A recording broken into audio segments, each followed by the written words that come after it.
Clarification ಕೊಟ್ಬಿಡ್ತೀವಿ. ಅದಕ್ಕೆ ಈಗ Ramamurthy sir ಇಲ್ಲೇ ಇದ್ದಾರೆ.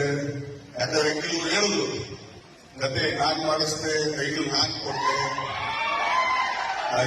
ಅಂದ್ರೆ ವಾಪಸ್ ಗದ್ದೆ ಕೊಟ್ಟಿದ್ದೆ ನಾವು ಈಗ ಯಾಕಂದ್ರೆ ಕೊಟ್ಟಿದ್ದು ಮಾಡಿದ್ದು ಹೇಳ್ಬಾರ್ದು. ಅದು ಒಂದು ಯಾಕಂದ್ರೆ ವಿದೇಶದಲ್ಲಿ ಇದೇ ತರ ಒಂದ್ ಕಡೆ ಸಿಕ್ಕಾಕೊಂಡು ಬಾಯಿಯಿಂದ ಏಳಿಸ್ಕೊಂಡು ಬುದ್ಧಿ ಕಲ್ತಿರಾದ್ರೆ ನಾವ್ ಏನ್ ಹೇಳೋಣ. ಈಗ ಈ ಗದ್ದೆ ಇಂಥ ಒಳ್ಳೆ ಗದ್ದೆ ಯಾಕೆ ಮಾಡ್ಬಿಟ್ಟೆ ನೀನು? ನೀನ್ ಮಾಡಿಸ್ತಾನೆ ಇಂಥ ಒಳ್ಳೆ ಗದ್ದೆ ಯಾಕೆ ಬಿಟ್ಟೆ ನೀನು? ನಿನ್ ಜಡ್ಜ್ಮೆಂಟ್ ಅಷ್ಟು ಚೆನ್ನಾಗಿದೆ, ಗುಡ್, ಮಾಡ್ಬೋದಾಗಿತ್ತಲ್ಲ.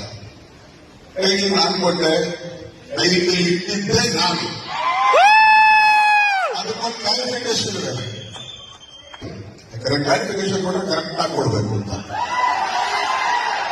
ಆ ಟೈಟ್ನ ಎಲ್ಲಿ ರಿಜಿಸ್ಟರ್ ಮಾಡ್ಸಕ್ ಹೇಳಿದ್ದೀರಾ? ಫಸ್ಟ್ ನಮ್ಮ ಬ್ಯಾನರ್ ರಿಜಿಸ್ಟರ್ ಮಾಡ್ಸಕ್ ಹೇಳಿದ್ರಿ.